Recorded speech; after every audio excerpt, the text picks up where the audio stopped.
क्या आप जानते हैं कि भगवान शिव का जन्म कब और कैसे हुआ था? क्या वे ब्रह्मा और विष्णु की तरह किसी से उत्पन्न हुए या फिर सदा से ही अस्तित्व में है? आज हम आपको बताएंगे वो रहस्य जिसे सुनकर आपकी आत्मा तक शुद्ध हो जाएगी। तो बने रहिए हमारे साथ, क्योंकि यह है शिव जी के जन्म की अद्भुत कथा।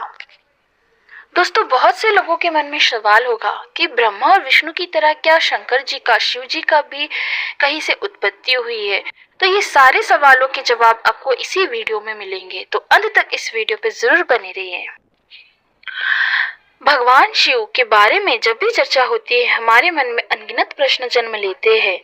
वे कौन है? उनका उद्गम कैसे हुआ? क्या उनके माता पिता थे? त्रिदेवों में जहाँ ब्रह्मा को सृष्टि का रचयिता और विष्णु को पालक माना गया है, वहीं शिव को सहारक की भूमिका दी गई है। परंतु क्या केवल सहारक होना ही उन्हें सबसे शक्तिशाली बनाता है?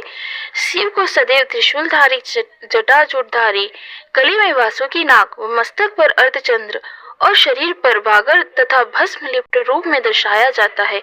लेकिन क्या आपने कभी सोचा है कि इन सभी प्रतीकों का गूढ़ रहस्य क्या है?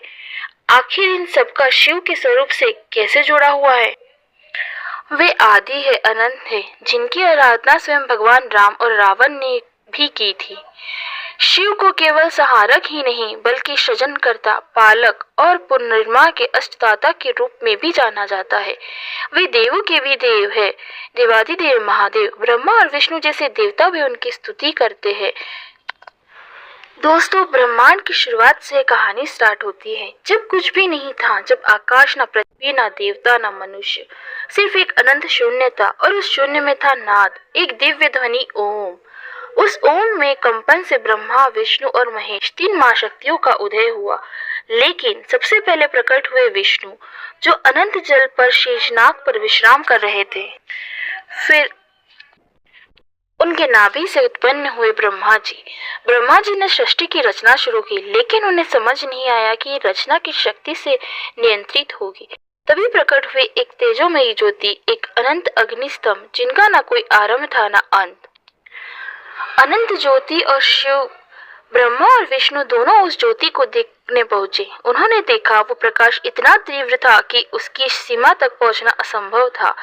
विष्णु जी ने वारा रूप लेकर नीचे की ओर यात्रा की और ब्रह्मा ने हंस रूप लेकर ऊपर की ओर उड़ान भरी, लेकिन न कोई अंत मिला न आरंभ। तभी उस ज्योति से एक दिव्य स्वर गूंजा, मैं ही वह परम तत्व हूँ जो न आदि है न अनंत। मैं ही शिव हूँ सदा से सदा तक। और उसी अनंत ज्योति से प्रकट हुए भगवान महादेव, नीलवर्ण त्रिनेत्रधारी, जटाजूटधारी, जिन्हें सृष्टि ने पहली बार देखा। वह कोई जन्म नहीं था, वह बल्कि स्वयंभू प्रकट, यानी शिवजी बिना किसी माता पिता के स्वयं प्रकट हुए। जी हाँ दोस्तों, भगवान शिव, भोलेनाथ महादेव के कोई भी माता पिता नहीं है, वो स्वयंभू है, स्वयं प्रकट हुए हैं। वह ब्रह्मांड, जब से ब्रह्मांड है तब से शिव जी है। क्या शिव जी का कोई माता पिता नहीं है? शास्त्रों में शिव को कहा गया है अजो नित्य शाश्वत पुराणों, अर्थात जो कभी जन्म नहीं लेते न कभी मरते हैं। शिव कोई देह नहीं, वे चेतना है। वे वो शक्ति है जो हर जीव, हर अणु में विद्यमान है। कहा जाता है ब्रह्मा सृष्टि रचते हैं, विष्णु उसका पालन करते हैं और शिव उन्हें पुनः ब्रह्म में विलीन करते हैं। इसलिए उन्हें सहारक, परिवर्तन करता कहा गया है। दोस्तों, अद्भुत रहस्य शिवलिंग का अर्थ जान लेते हैं।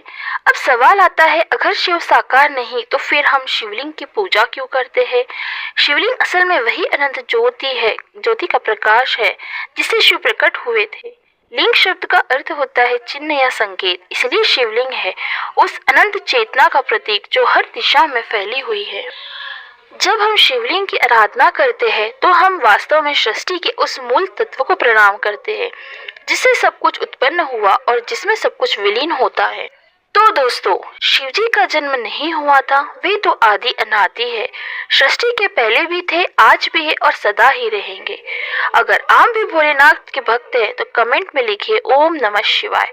तो दोस्तों, शायद आपका जो डाउट था कि शिव जी का जन्म हुआ है, कैसे हुआ है, उनके माता पिता है कि नहीं, इस वीडियो से वो डाउट आपका क्लियर हो गया हो। अगर वीडियो अच्छी लगी हो आपको तो लाइक करें, ज़्यादा से ज़्यादा लोगों तक इस जानकारी को शेयर कीजिए। अभी तक अगर आपने मेरे चैनल को सब्सक्राइब नहीं किया है तो हमारे चैनल को सब्सक्राइब कीजिए ताकि ऐसे ही अद्भुत धार्मिक कथाएं आपके पास आती रहे। और कमेंट में हर हर महादेव ज़रूर लिखें।